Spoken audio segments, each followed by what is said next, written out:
Hey guys, tonight we're slipping quietly down a damp stone corridor, our footsteps muffled on the uneven flagstones. There's a smell, metal, mildew, something like spoiled meat, and somewhere, not too far off, a soft metallic clink repeats at uneven intervals. You probably won't survive this, but for now, let's imagine that you do, and that you're the one holding the keys. So, before you get comfortable, take a moment to like the video and subscribe, but only if you genuinely enjoy what I do here, and hey, let me know in the comments where you're watching from and what time it is for you. Now, dim the lights, maybe turn on a fan for that soft background hum, and let's ease into tonight's journey together. You trudge down into the heart of the medieval city, into a world you never planned to join. Your official title, Carnifex, Brevet, maybe just the Hand, varies depending on region and century. But everyone knows what you are. You're the one who turns screams into silence, the one who makes confessions happen, even if they weren't exactly ready to hatch. You are not a soldier. You're not a noble. You don't even get a real uniform, unless you count the apron, which smells like burnt hair and old brine. No child dreams of growing up to become a torturer. You certainly didn't. But life cornered you, like it cornered so many others. Maybe you were the son of a tanner, used to the stench of blood and hides. Or a knackerman's apprentice, once sent into the belly of a dead mule to pull out the fetus for disposal. Or maybe you just lived long enough in the city's edge world to become invisible, until someone decided your invisibility made you perfect for this, and so, now it's your job to strap people to things. To crank things. To twist and crush and stretch. It's not a job you applied for, it's a job that applied itself to you, and like all jobs, it has its tools. Let's talk about the rack. That's the flashy one.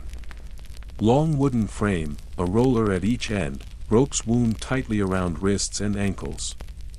Sounds elegant in theory. But your rack. It creaks. It moans like an old man with gout. One of the rollers is splintering. The ropes are fraying, and sometimes, when you crank it just wrong, the entire apparatus jerks sideways like it wants to throw up its victim and retire. You grease it with tallow when you can afford it. You sharpen your spikes with stones borrowed from the blacksmith. Your iron implements, the pear, the thumbscrew, the boot, are all salvaged from somewhere, passed down from the last guy who either retired, disappeared, or died choking on his own infected finger. And still, the town expects miracles. Get them to talk, they say. Get the truth. But don't kill them, obviously. We're not savages. Unless, of course, the accused does die, then it's your fault. Then they act shocked. Shocked, I tell you, you're not paid in coins regularly, not at first. You get municipal compensation, which might mean a basket of bread, or a stiff drink, or a bag of nails for repair work. Sometimes it's worse, like when they pay you with condemned clothes, stripped from those you broke. Blood-stiff doublets. Shoes with only one heel. Once, you were paid with a half-full sack of pickled fish. You don't eat fish anymore, and if the town really wants to show its gratitude, you get a house. But not just any house, yours is beside the gallows or above the prison, where the screams drift up into your dreams like steam from a boiled pot. Cozy, people think you live in shadows and whispers. But really, you live in paperwork. There's always a form. You document when you began the procedure, what tools were used, the time of confession. You're expected to sign it, often with a mark, because few torturers can read.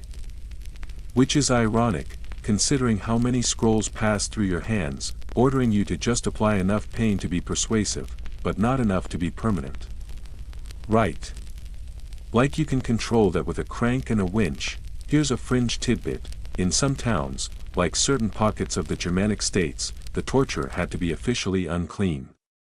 You weren't allowed to touch food in the market. Children weren't supposed to speak to you. Your house might be painted a special color. You were as feared as you were needed, which meant you could walk the streets untouched, yet never welcome. Historians still argue whether this designation was purely legal, symbolic, or born from folklore's deep itch toward scapegoating. You get good at waiting. Interrogations don't happen on a schedule. Sometimes the accused faints before you even touch them. Sometimes they're already half dead from beatings delivered by local guards, and you're supposed to tease a confession out of their wreckage. No pressure, you also learn to pace yourself. If you pull someone's arms too hard, the shoulder dislocates, and that's the end of useful information from that side. If the leg shatters too early, no one's walking to the gallows, and you'll have to carry them. You hate carrying them. They never smell nice, and yet, there's a strange routine to it. You wake early. You wash, just your hands. You inspect the tools. If you're lucky, you have an apprentice. If you're unlucky, it's your cousin's idiot son, who pukes every time someone screams and cries when a nail bucket tips over. Sometimes you go days without a subject. Other times, there are too many. Waves of heresy, theft, witchcraft. Accusations of goat blessing, moon charming, or just having an unusual mole. You do what's ordered. You don't ask questions. You stopped asking after the girl with the stutter. And then, sometimes, they beg for you. Not the accused, the townsfolk. A man catches his wife talking to a rival merchant and wants a warning administered. Or the mayor's brother is caught gambling away tax money and needs encouragement to remember. You don't ask where the line is. You just grease the wheel and pretend it's not moving too fast. There's always this moment. Right before you begin. The silence. The inhale. You can hear them praying. You can see their toes curl. You can see how their skin puckers where you fasten the straps. And you wonder, do they think you enjoy this? Because you don't. Not really. But if you flinch, if you hesitate, you'll lose control of the room. And then what? Someone else gets promoted. Someone worse, so you do it. You crank. You listen. You write, and then you go home and sit in a room that no one visits. You drink wine that tastes like sour regret. And you wait. Because tomorrow, there might be more, there usually is, and when there aren't more, when a few peaceful days go by without a prisoner or a confession or a cart rolling up with another man in irons, you don't relax. You worry. You know how towns work. Peace doesn't last, and boredom breeds suspicion. Someone will accuse someone else soon. A goat will go missing, a crop will fail, a priest will twitch wrong during Mass, and the whispers will start again. And when they do, they'll need you. Not because you bring justice. Not because you find truth. But because you end uncertainty, and people are more afraid of doubt than pain. You kick the tools aside to get to your stool. It wobbles slightly, just like it always does. The wood's warped, and you've meant to fix it for months, but you never quite get around to it. Besides, it's not like the town's going to gift you a new one, payments due again, except no one said when or what it will be. That's the thing about being municipal staff, you're technically employed, but somehow always begging. This month, you've been offered a bushel of withered onions and 2 cloaks taken off a thief who didn't survive the questioning. One of the cloaks still has a tear across the back. Blood-stained. The other's just damp. Probably from something worse than rain. It's hard to feel important when your wages can be outpaced by a pie seller. Especially when your tools are barely staying intact. Your boot press was made 3 decades ago and has a worrying squeal in its hinges. The iron pair. One of its leaves won't shut properly anymore, which makes it useless for most insertion procedures. You tried to fix it last week using wire and boiled leather. Now it pinches at an angle, which could be useful. Or deadly, and you can't afford deadly. That's the problem. No one says it, but you know, if they die before they talk, it's your fault. If they die after they talk, it's acceptable loss. Medieval justice is a lot like a tavern argument, whoever yells loudest tends to win, but everyone ends up bleeding anyway. You used to try and fix things, clean the saws properly. Replace the thongs on the rack when they started to fray. But you ran out of resin. And gloves. And patience. One winter, the gallows rope snapped halfway through a hanging. The condemned hit the ground and cracked a tooth. They blamed you for not inspecting the fibers. As if rope maintenance was part of your job. After that, you just nodded whenever someone complained. It's easier that way. Let's talk about the ladder. You hate the ladder. Not the tool, your actual ladder. It's how you access the overhead chains. You use it to suspend people by their wrists or ankles. The thing is, it's old. It's cracked. One rung creaks so ominously you've taken to skipping it altogether. Once, during a particularly rushed session with a suspected heretic, the ladder splintered and dumped you flat on your back. You were bruised for a week. Everyone laughed. Even the accused, and there's no backup ladder. You're the backup ladder, so you improvise. You're always improvising. That's the job, really, pain with a flourish, on a budget, in front of people who think you're less than human. Take the tongs.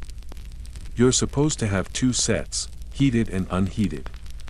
The hot pair has to be handled with a rag or thick leather. But your last rag caught fire, and you're now using a folded-up piece of your own boot. Very professional, the flogging bench collapsed last spring, just split down the middle like wet driftwood. You patched it up using a bit of cart axle, some prayer, and every remaining nail you had. It creaks now. Everything creaks, even you creak, especially when you wake up too fast. You're not as young as you were when this all started, and your knees complain about every step on the stone floor, and then there's your hands, you try not to think about them much. But they're not what they used to be. Your fingers are thick, calloused, cracked. Blackened at the tips from years of hot iron, soot, and blood that dried before you could clean it. You dropped a hook once, and it split your nail clean in half. You wrapped it in a linen scrap and kept going, because the session wasn't over and the magistrate was watching. You have scars. Of course you do. On your arms, from flailing prisoners. Across your shoulder, from a broken restraint. On your neck, well, that one's from the butcher's dog. Not work-related, but it still counts. You've noticed your tools are starting to smell more pungent. Even after scrubbing. Something between rust and rot and whatever fear smells like. You've thought about boiling them in wine, but that feels like a waste. Besides, what would it help? The metal's chipped. The joints stick. There's a popular belief that medieval torturers loved their work. That they sharpened their hooks with a grin and licked blood off their fingers. But really, you just want your damn boot to stop leaking. You just want a full meal. You just want someone to say, hey, that crank you made from a barrel spoke. Clever. But no one says that. They just stare at your hands and make excuses to leave the room. Oh, and forget about love. That's not for you. You're not even supposed to dine in public places. In many towns, you're expected to eat from a different dish, drink from a different mug. They say it's because of your profession, but everyone knows it's superstition, that, and no one wants the man who wrangled confessions out of their cousin sitting next to them at supper. One fringe record from 13th century Bohemia mentions a torturer who tried to join a guild, just a local one, for carpenters. He argued he did woodworking. He did, technically. He built half his own equipment. They laughed him out of the meeting. Said it was against custom to admit someone who coerced the soul. Coerced the soul. That's what they call it when you make someone scream hard enough that God probably covers his ears. historians still argue whether municipal torturers were ever paid properly in coin, or if compensation was mostly in kind, as in, stuff you could use to not die that week. The records are inconsistent, as if no one quite wanted to admit that you were essential. Like they wanted to scrub your name out, even as they kept dragging in new suspects. You still get summoned at odd hours. Candlelit knocks on your door. Quick work, if you don't mind. You always mind. But you go, because what else is there? No retirement plan. No pension. No apprentice who actually sticks around long enough to learn the craft properly. Most quit or vanish or die of lung fever after a single winter of hauling dripping iron. There's no guild to back you. No holy order to protect you. You're not a knight. You're not even a guard, you're a technician. A mechanic of muscle and fear. And no one ever gives medals to the wrench, so you sit on your crooked stool and check the iron again. One of the clamps is loose. You hammer it gently with the base of a bone chisel. The noise echoes in the dungeon like a cough in a crypt. Outside, the wind's picking up. You hear shutters banging. A child crying. Some festival just ended, you think. There are always more accusations after festivals. People drink, they dance, they flirt, and someone wakes up ashamed. Shame is the oil that keeps your wheels turning. You stifle a yawn. There's no one scheduled today. But someone will come. They always do, and when they do, your broken tongs will still work. Your splintered bench will still hold. You'll tighten the winch, flex your sore hands, and do the job, because no matter how bad the pay gets, no matter how warped your tools become, you know this much: someone always needs a confession. And they never want to get it themselves. So where did they find you? That's the question no one wants answered out loud. It's always spoken with a whisper, a squint, a barely veiled flinch. Where did we even get him? As if you were summoned out of thin air like some sulfur-scented ghoul, rather than dragged here by circumstances and something very much like bad luck. You weren't born with a branding iron in your hand. You didn't apprentice under some proud master of pain with a decorative hat and torture-themed coat of arms. No one grows up saying, "Mother, I wish to extract teeth for truth." You just ended up here, and that's how it goes for most in your profession. Historians still argue whether there was ever a formal path into torture work. Most agree there wasn't. It was more like an accidental promotion. One day you're sweeping refuse behind the charnel house, and the next, someone notices you don't flinch when the butcher tosses you half a lung. That's how it begins. Maybe you were a necroman, one of those poor souls who dismember dead livestock, sometimes before the last breath has quite left them. A necroman doesn't ask questions. They know which tendons to slice, how to drain a carcass without too much mess, how to handle slippery entrails without gagging. These are, disturbingly, transferable skills, or perhaps you came from the world of butchery itself. The town meat cutter, or his assistant, or the cousin of a cousin who once cleaned knives behind the slaughterhouse. You knew how to separate flesh from bone. How much force it takes to snap a joint. You were already surrounded by blood every day. What's a little more? Some torturers came from the gravedigger trade. You worked in silence. You were used to bodies, whole, broken, decayed. When townsfolk whispered that he's used to the dead, they weren't wrong. They just didn't realize how close they were to the truth. And then there are the stories, some real, some embroidered over tankards of sour ale, about torturers who were once criminals themselves. Not high-profile ones. Not rebels or heretics or escaped monks. Petty criminals. Men who stole firewood or bread, or who maimed a rival over a dice game. When the gallows felt too final, the magistrate would offer another option. You seem capable, they might say. Strong hands. Willing spirit. Want a job? Of course, willing is doing a lot of heavy lifting in that sentence. The truth is, you rarely had a choice. This job found you when you were already slipping through the cracks of medieval society. You had no guild to protect you, no patron. No marriage prospects, no land. You were a face the taxmen forgot. The kind of person people didn't look at twice, until they really needed something done. In certain parts of 14th century Italy, towns went so far as to import torturers from other regions. Outsiders. Foreigners. That way, no one had to feel uncomfortable when Cousin Pietro's interrogator was also the neighbor who fixed your fence. They'd hire someone from 2 cities over and pay them extra to stay in a house near the city walls. You know, for convenience. And maybe so the locals didn't have to pass your door on the way to Morning, Massachusetts. You sometimes think about who almost got the job instead of you. There was a man who trimmed candles at the Abbey, broad-shouldered. Quiet, likely to follow orders. But then he fell ill during a frost and lost 3 fingers. Bad luck. Could have been him. Instead, it was you, or the cooper's second son, the one who bragged about being able to snap a rabbit's neck with one twist. He disappeared after a dispute with a priest.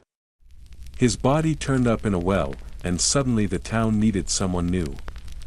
They looked around and saw you, still upright, still useful, still trying to sell boiled onions from a cloth on the street corner.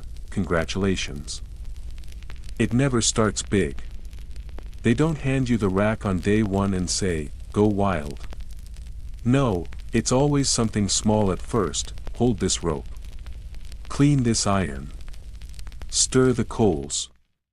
The last guy left in a hurry, something about a heretic's curse, and now someone has to scrub the bench and check the hooks. The first time you assist, your hands shake. You pretend they don't. You focus on the knots, the buckles, the way the fire glows orange through the furnace door. You ignore the screams. You tell yourself it's like watching an animal get slaughtered. Quick. Clean. Necessary. You lie to yourself so effectively you almost believe it, almost. Over time, you stop noticing the noises. You stop wondering what they did.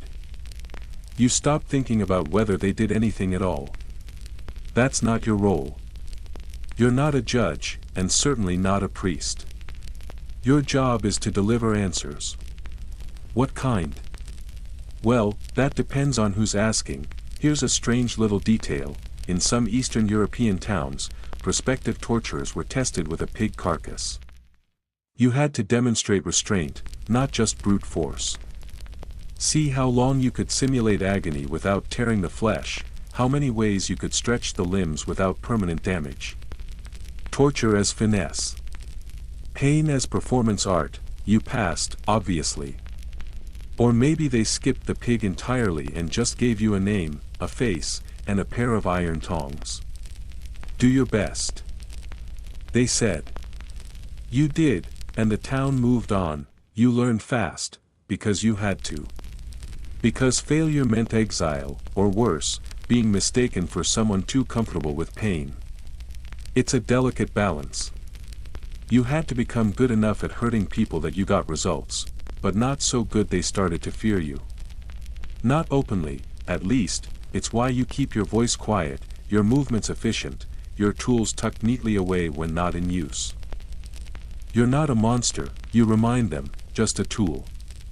Just a function. Just someone who got stuck with the job no one else wanted. Still, there are moments. Times when you catch your reflection in the dark metal of a heated spike, and you think, this wasn't the plan. You were going to be something else. A Cartwright. A monk. A baker. Anything but this, and yet, you've become essential. No one says it, but you can feel it. When tensions rise in the town square, when rumors of witches bubble up like mold in a damp cellar, when the wrong person says the wrong thing at the wrong time, they come looking for you. Quietly. Desperately, not because they think you'll find the truth, but because they know you'll bring certainty. And that, somehow, is more comforting. So where did they find you? In the shadows.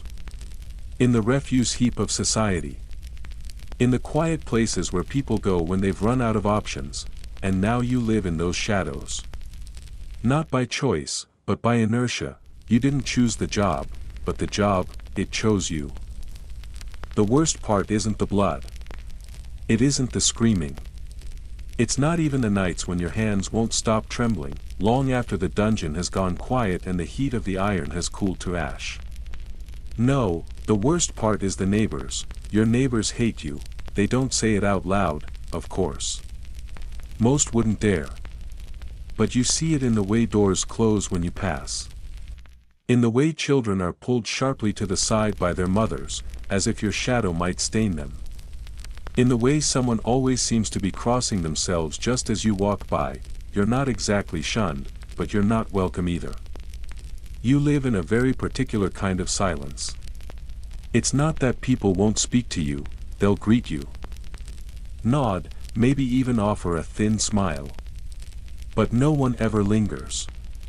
No one ever invites you in, if you're allowed to live inside the town walls at all, and that's a big if. Depending on the century and the region, your house is almost always on the edge. The crumbling edge. Near the tannery or the cemetery, the two places with smells strong enough to explain why people avoid your street without openly naming you as the reason. Sometimes, you think about moving. Just finding some scrap of land and pitching a hut further out, near the marshes. But you don't. Because you're needed nearby.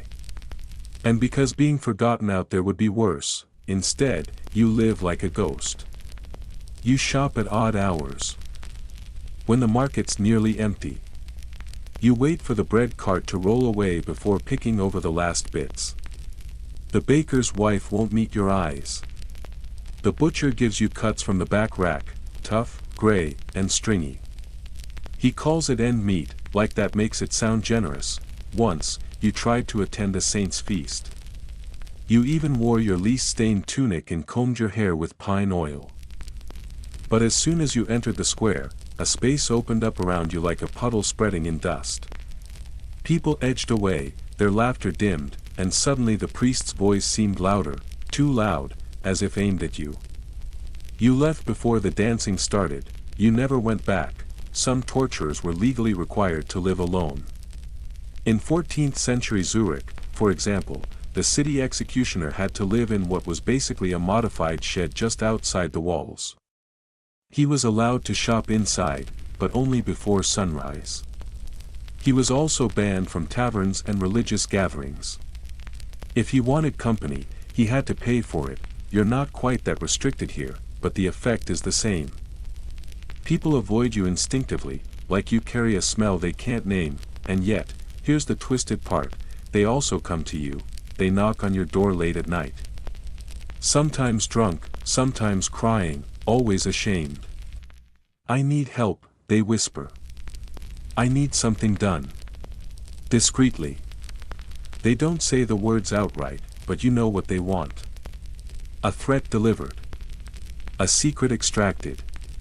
A stolen item returned, with a lesson attached. You're not just a state function. You're a private service, too. The town's worst kept secret, and sometimes, they bring gifts.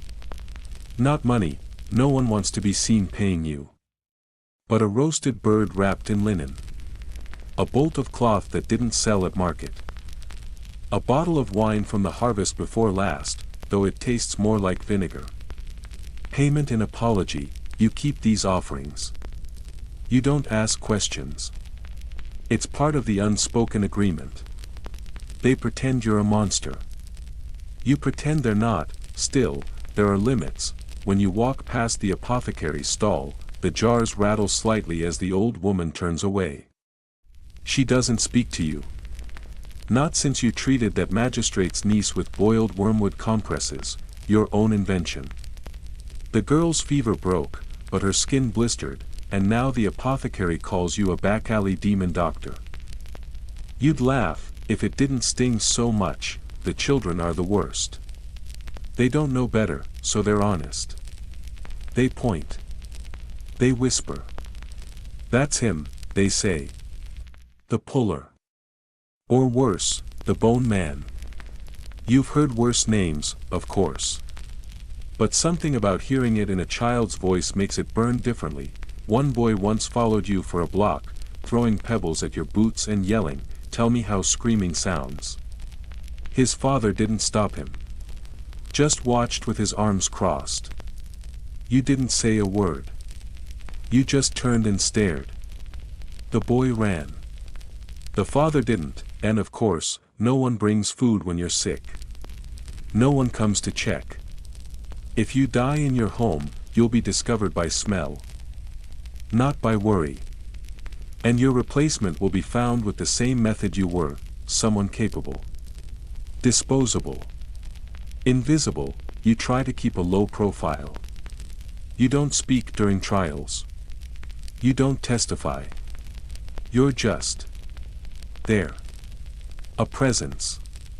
A reminder, but even your silence is loud. You once met a traveling entertainer who claimed she'd seen a town in Burgundy where the torturer wore a mask in public, not for anonymity, but so townsfolk could pretend he wasn't real. A walking fiction, like death with a cloak and scythe. It let them interact with him during festivals without acknowledging him. They could offer him wine, even dance with him, and still go to mass the next morning clean of conscience. You wonder if the mask made him feel better or worse. In your dreams, you sometimes were one yourself. It's always different. Once, it was made of bone. Another time, bark. Once, just a face that looked like your own, but smiling. That one was the most disturbing. People often ask, quietly, nervously, if you enjoy what you do. But no one ever asks what it's like to be feared. Not for your strength or your power, but for your function.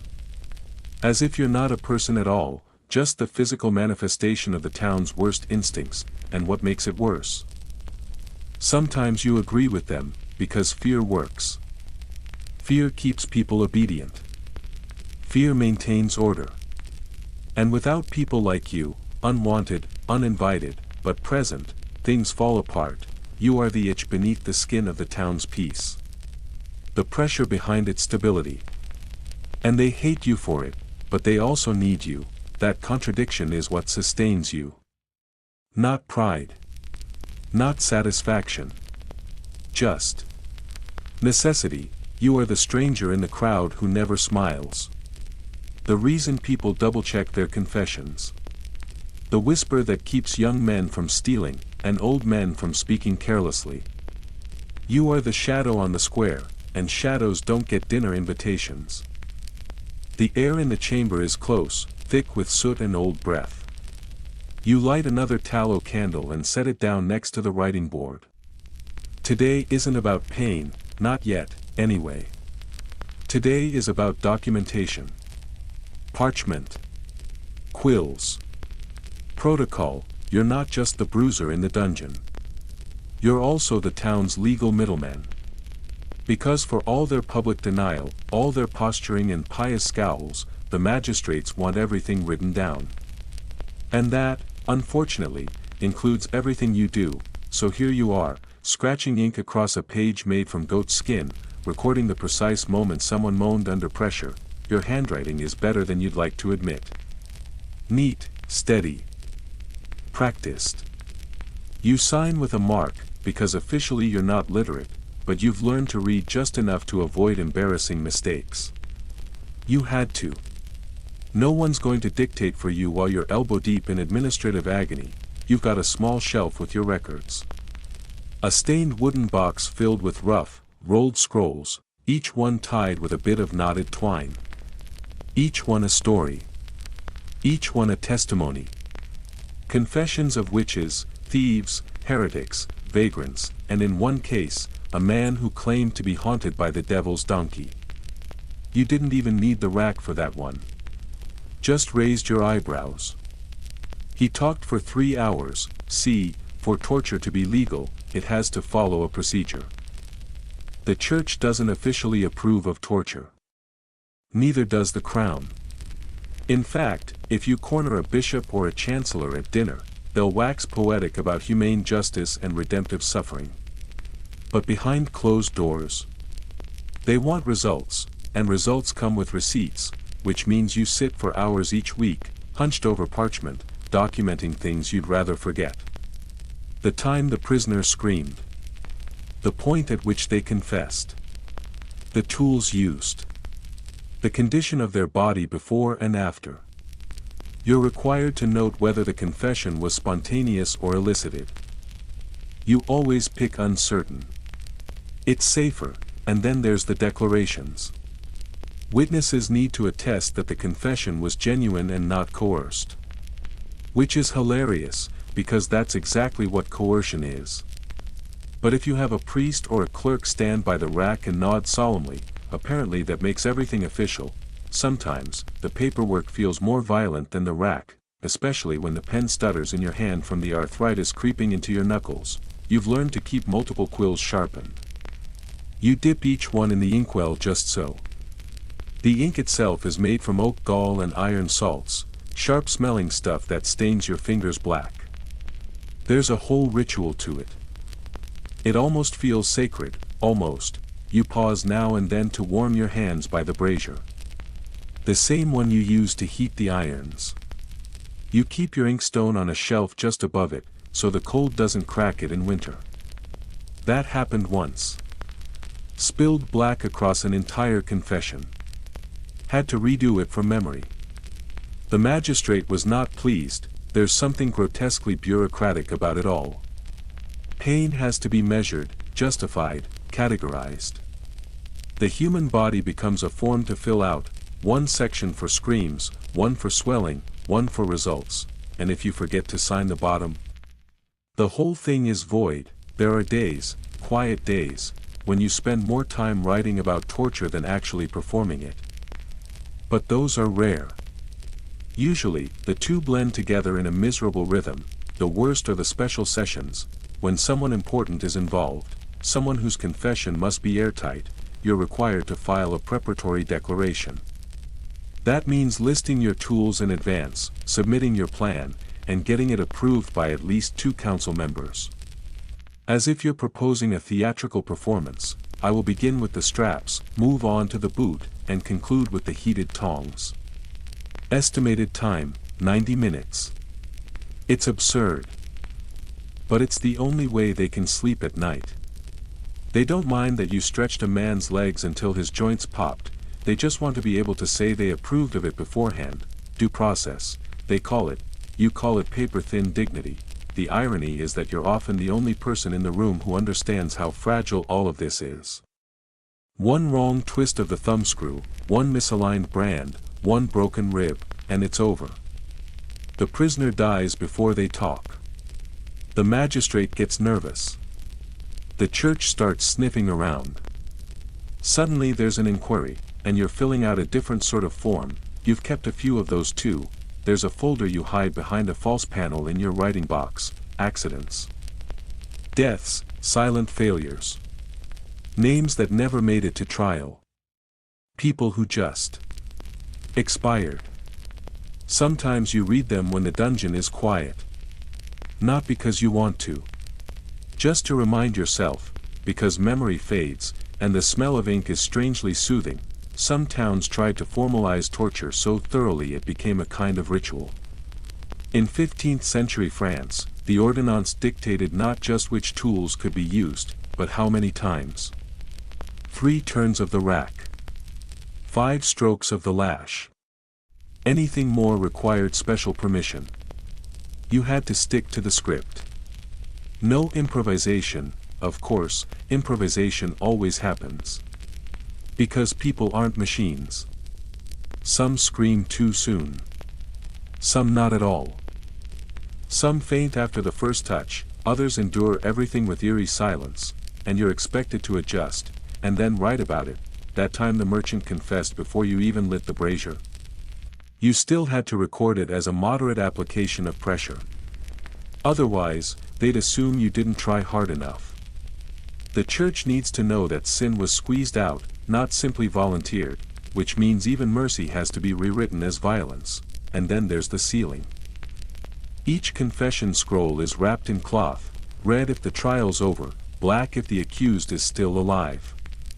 You secure it with wax, mark it with the town's stamp, and place it in the archive under matters of judgment. There's a shelf for each year. Some of the scrolls are so stiff with time and heat they crack when you touch them. You wonder if anyone ever reads them. You doubt it, but if a bishop ever arrives, or a traveling inquisitor comes sniffing through the records, they'll want everything in perfect order. They won't care how long it took. They won't ask how many hands you burned, or how many times the rack splintered under the weight. They'll only ask, where is the confession? So you write it all, even when your eyes sting from the smoke. Even when the ink freezes in winter. Even when the quill snaps and you have to carve a new one from a crow feather, muttering curses under your breath, you document every ounce of suffering, because someone might need it, not because they want to know what happened, but because they want to pretend they already do. The ink has barely dried on your last scroll when the knock comes, sharp, hurried, not quite polite. You know that rhythm. It's not the baker or the monk. That's official business. You drag yourself to the door of your little room off the chamber and open it just a crack. Sure enough, there stands the constable, sweating through his tunic despite the chill. He doesn't even meet your eyes. Just mutters, got another one. You don't ask questions. You never do. You grab your tools, your worn gloves, your ledger, and follow. This time it's a woman, which always complicates things. She's older, perhaps 40 or so, though hard living and worry lines might make her look twice that. Her hands are bound, but she's upright, calm, too calm. You've seen that look before, the I won't give you the satisfaction expression. It's an illusion. No one stays calm for long. She's accused of poisoning. A farmer's wife. 2 sons dead from stomach cramps. A pig, too, though no one seems sure whether the pig was part of it or just an unlucky bystander. Her husband says she muttered dark things at night. She says he drinks too much and forgot to wash the barley. Who knows? That's not your concern. You're not here to weigh the case. You're here to extract the truth, or the nearest thing to it. Still, women are always different, not softer. Not easier. Just different, for one. People tend to assume they're lying from the start. Or that they're witches. Or that they've seduced someone. A man's crime is often greed or rage. A woman's is almost always labeled unnatural, and because of that, the rules shift. You're supposed to proceed more delicately, more honorably. You're told to avoid full exposure, to maintain modesty. Not out of kindness, just to avoid scandal, but the pain. That's the same. You lead her into the holding chamber, a small, windowless room with stone walls and a wooden bench. It smells of cold iron and damp wool. You don't go straight to the rack. You start, as always, with the questions. She gives her name. Her age. Her place of birth. You nod, write it down. Then wait, this is the test. Will she speak freely? Sometimes they do. They crack under the silence, under the pressure of the walls. They spill everything, hoping that confession will spare them pain. It rarely does. But it saves you time. She doesn't speak, just stares.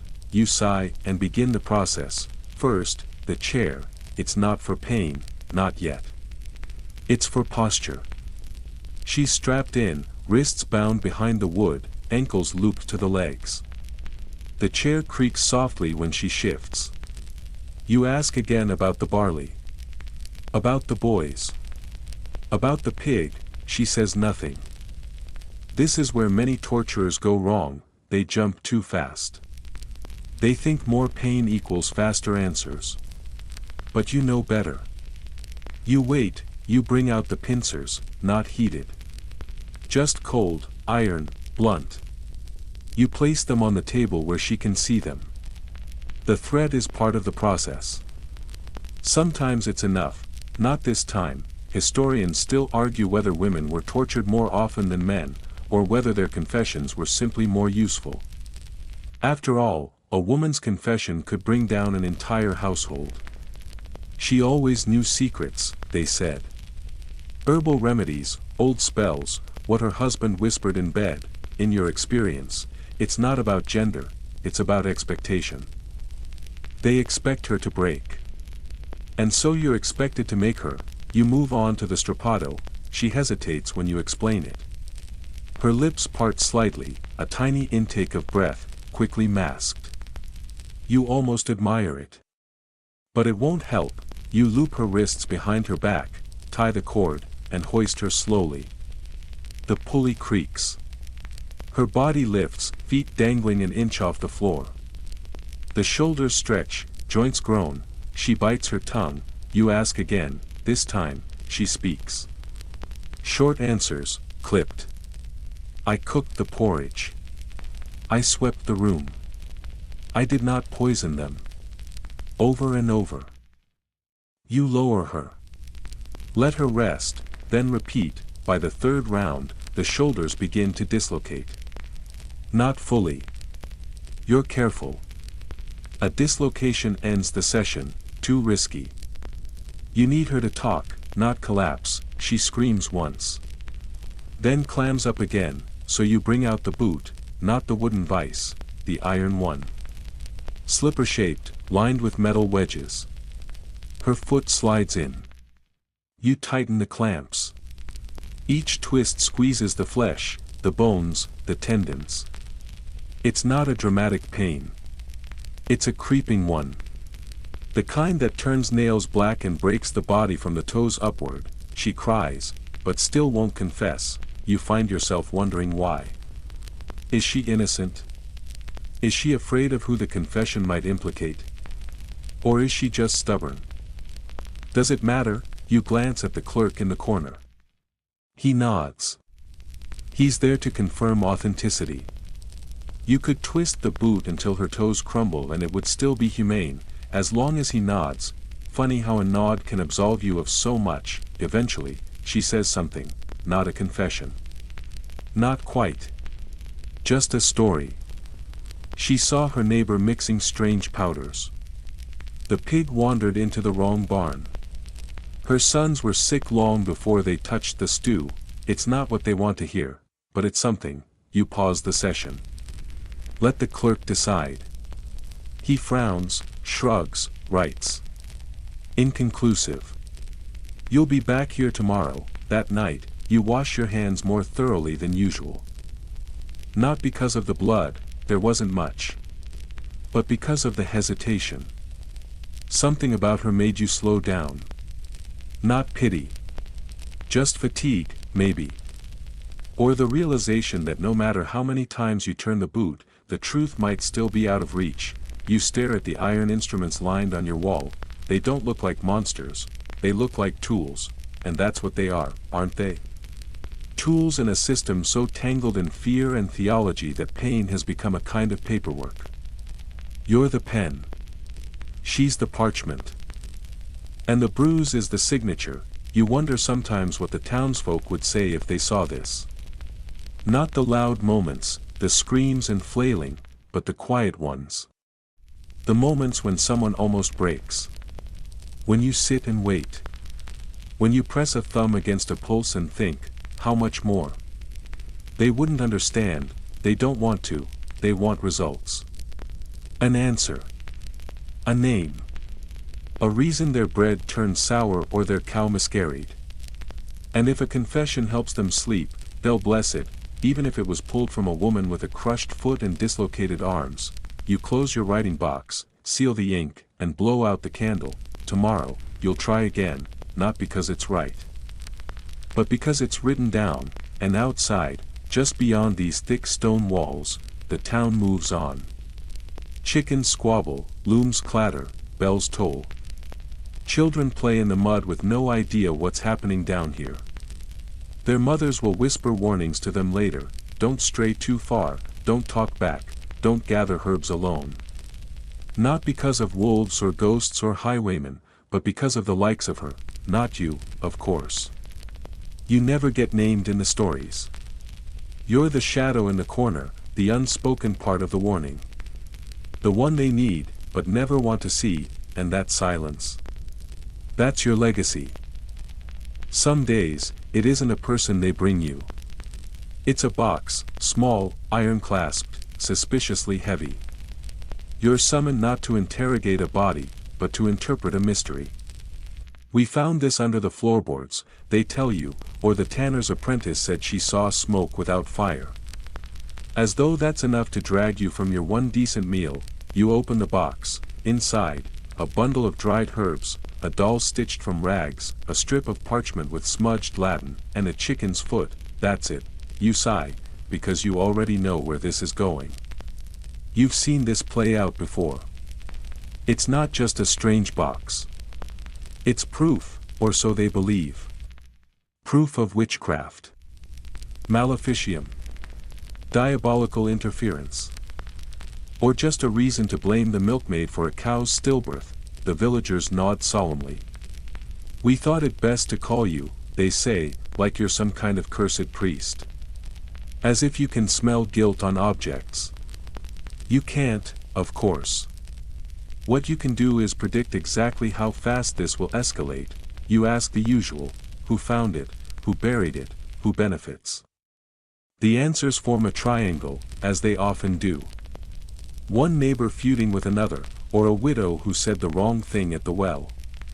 This time, it's a midwife. Of course it is. Midwives are always suspects. Too much knowledge, not enough husbands. Too many women trusting them in the dark. It makes men nervous. You know how this will go. She'll deny everything.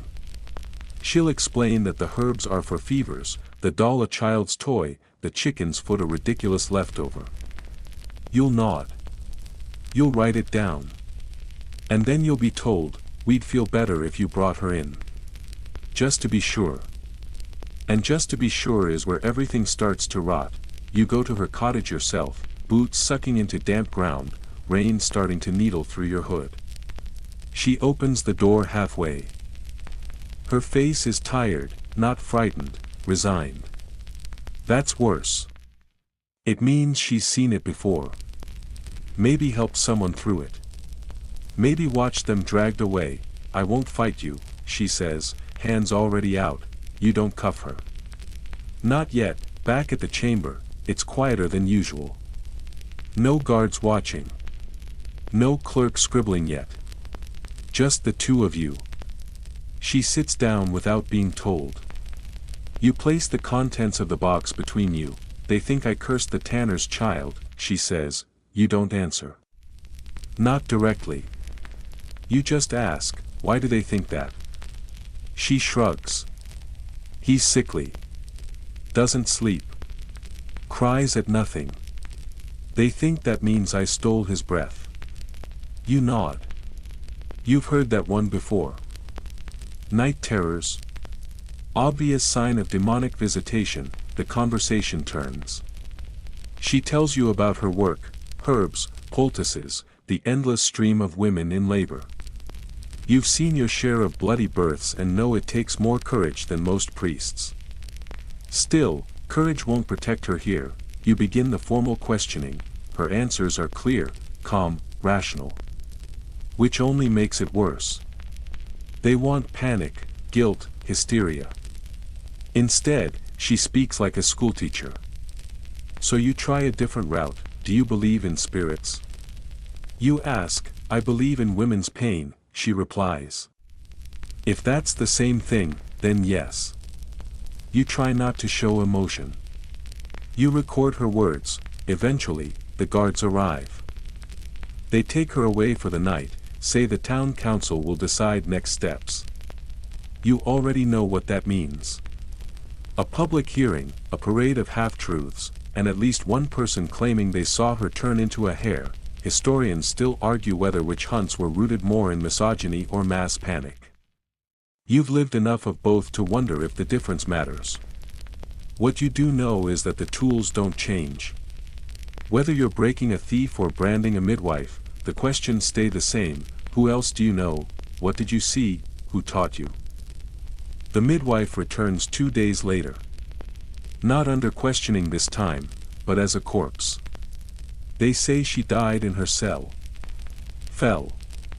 Broke her neck. No one saw it happen, you doubt it, you clean the chair she never sat in. You burn the herbs from the box. Not because you believe they're cursed, but because it's easier than explaining anything else. Later, you sit with the ledger open in your lap, the candle flickering low. Her name already entered. Cause of death, unknown.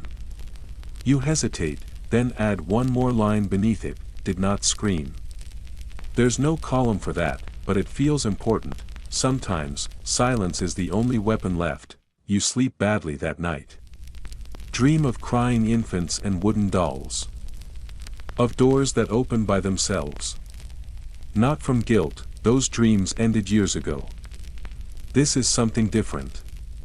You wake with a sense of unfinishedness, like the script has skipped ahead without you. The next morning, you walk through the market, it's oddly quiet. People glance at you, then away. No one meets your eye. Not unusual, but it feels heavier than usual.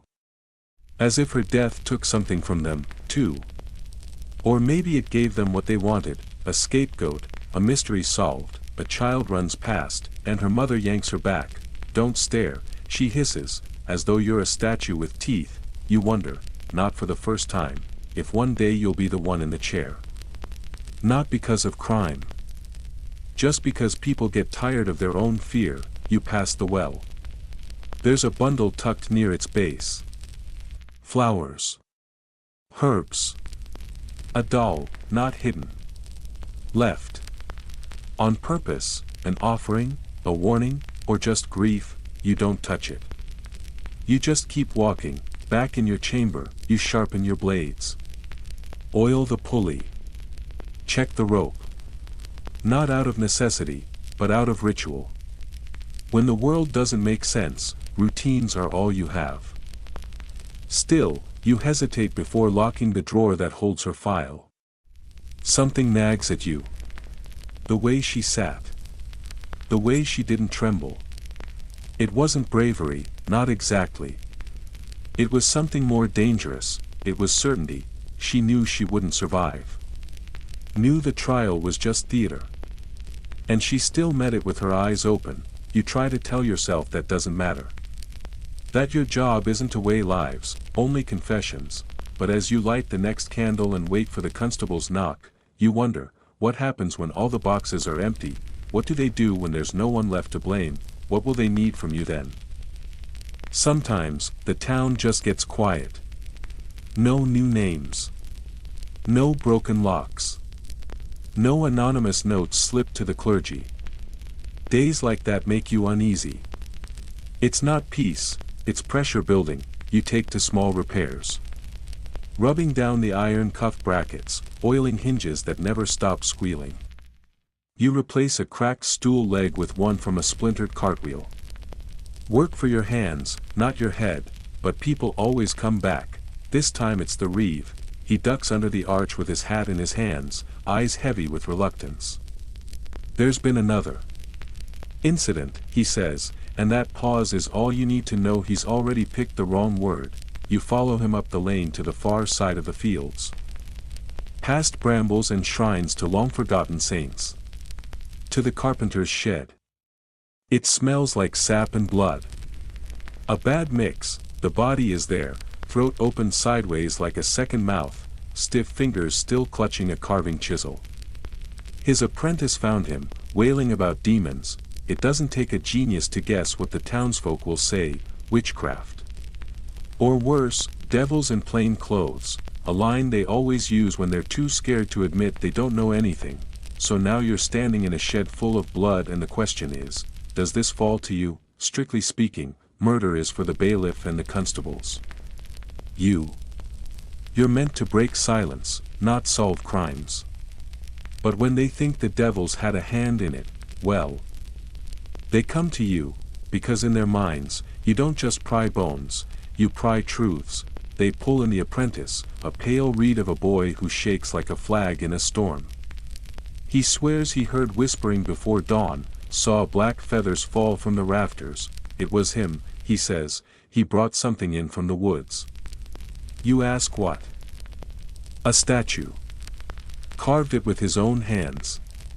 Said it came to him in a dream. You look around. Find the statue in question. It's odd. Twisted. The proportions are all wrong. A god of nothing. Long limbs, no face, a mouth on its stomach. Some local pagan doodle.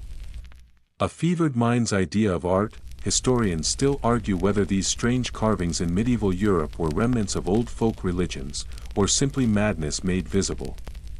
Either way, villagers don't like unfamiliar shapes. The priest is called, he declares the statue an unclean idol. You've heard that before. From where you're standing, it's just wood. But then again, so is your chair, and look what that can do. The boy is held for questioning. Again, it falls to you, he's terrified. Says he never meant harm. Says his master carved that figure because he dreamed of it night after night, that it told him where to find a better kind of wood, and how to hold the chisel right. That part sticks with you. Dreams giving instruction. The master had grown oddly skilled these past weeks, hadn't he? People remarked how his carvings suddenly seemed alive. You take the statue, place it on the corner of your work table. It's probably nothing, probably. Still, you don't turn your back on it. You question the apprentice 3 times over 2 days. His story doesn't change. The fear in his eyes doesn't fade. He keeps staring past your shoulder. Like something standing just out of sight, you get the sense he truly believes what he's saying. That something got into the shed. That it liked being carved. That it whispered until the old man's hands bled, and then made him carve one final thing, his own throat. It's absurd. It's also easier to believe than what the sheriff suggests, robbery gone wrong. Nothing was stolen. No one in town would kill the carpenter. He was kind, generous, good with children. Someone murmurs it was the boy. Someone else says, no, it's the statue. Burn it. You try to stop that talk, but it's too late. By nightfall, a small crowd has gathered outside your door, holding torches and muttering the kind of phrases that lead to fire and ruin. You step outside, statue in hand, and raise it for them to see. This is wood, you say, calm as a monk. It does not bleed. It does not bite. It is not the devil. Someone in the back spits. Then let's see it burn. And so it does. They build a quick pyre in the square, douse it in oil, and drop the statue in. It catches fast, faster than it should, you think. The mouth on its belly seems to glow as it cracks. The flames howl in a way that raises hair on arms. But it's just wood. Just wood, probably. You don't sleep that night, because dreams come, not your usual ones. Not the quiet dread or dripping blood or the screams you've long since stopped hearing. This time, it's a figure.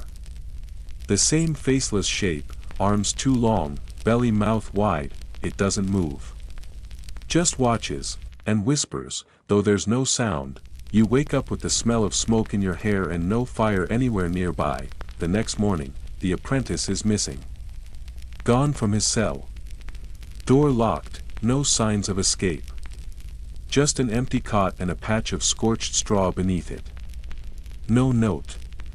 No screams, no footprints. You wait for someone to notice. By noon, the town is already forgetting. The carpenter's funeral is planned. The boy's name vanishes from every conversation. As if his guilt, or innocence, no longer matters. That evening, the sheriff drops by. No one wants to talk about this anymore, he says, deliberately not looking at you. They want it over. Officially. Quietly. You nod. You write case closed in your ledger. Under explanation, you write, statue burned. No further disturbances. Then you go downstairs, you sit at your workbench. You oil your tools. Check the straps. Light a new candle. You glance at the empty corner where the statue had Saturday, and you wonder, was it madness, just fear, festering in wood and sleep? Or was it something older, something that found a way in through a dream? You'll never know, because you burned it. Because sometimes, even you are afraid to ask the next question. You pour yourself a small glass of the apothecary's bitter tonic and drink it down in one go.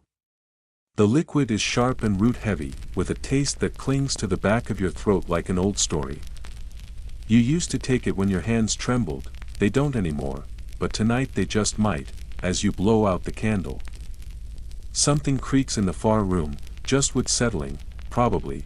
You don't check the room. You tell yourself you're too tired, that there's nothing there, that the sound was ordinary. But the truth is, you don't want to find anything. You've spent your life dragging shadows into the light, and now, for once, you'd rather not know. You've seen too much. Broken too many people who swore they were innocent until they weren't, or until you just gave up trying to tell the difference.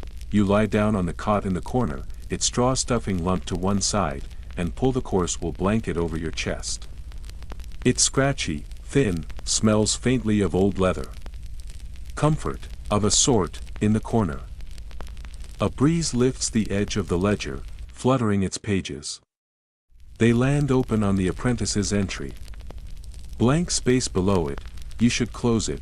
You don't, because a small part of you, the tired, cracked piece that still believes in signs, thinks that maybe something else will finish writing it tonight. You shut your eyes. Tell yourself that the dream won't return, but even as you drift, that long-limbed shape waits behind your eyelids, silent, patient, still watching. By now, you've learned to recognize the signs. The way the baker's wife avoids your gaze. The sudden hush when you pass by the well. How children go from noisy to motionless like birds sensing a storm. Something's wrong again. You don't know what it is yet. But you will. You always do. Your door creaks open on a Tuesday, just after dusk, when the air is thick with the scent of wet hay and boiled cabbage. It's the midwife. She doesn't speak at first. Just stands there wringing her apron like she's trying to squeeze out the words. Finally, you need to come. Not can you. Or will you? But you need to. You nod, wipe your hands on your tunic, and follow her. It's a cottage at the edge of the tree lane. The kind that looks like it might collapse if someone sneezed too hard. Thatched roof, one door, crooked shutters, and a smell of herbs strong enough to slap you in the face. Inside, a girl, maybe 15. Thin as candle smoke. Lying on a rush mat, soaked in sweat, eyes darting like she's watching bees swarm overhead. Her name is Tilda. Her mother sits beside her, stroking her arm, whispering prayers. She's been seeing things, the midwife mutters. Saying strange names. Laughing at nothing. You check for fever, her skin is burning. Her breath comes shallow. She's been like this 3 days, they say. The village priest already came. Read verses. Burn sage. Nothing helped. She said. It was her brother, the mother whispers. That he's been speaking to her through the walls. But her brother's dead. Buried last winter. Fever took him. You look at the girl. Her lips move, but no sound comes. A name forms, slow and deliberate. Aileron, not a saint. Not a neighbor. Not a name that should be on any tongue. You feel a chill run down your spine, but you hide it. You tell the mother you'll stay the night. Just to observe, they leave you alone with her. Hours pass, her breathing changes, she starts speaking, quiet, melodic syllables that aren't in any language you know. Not Latin. Not Saxon. Not Breton. Her voice is not her own, the words tug at something in your skull. Like a song half remembered from childhood, and then she laughs. Not cruelly. Not childishly. But the way a storm laughs before it breaks a tree in two. You do not sleep that night. In the morning, the girl is quiet. She doesn't open her eyes. But she's still alive. The mother begs you, do something. Anything,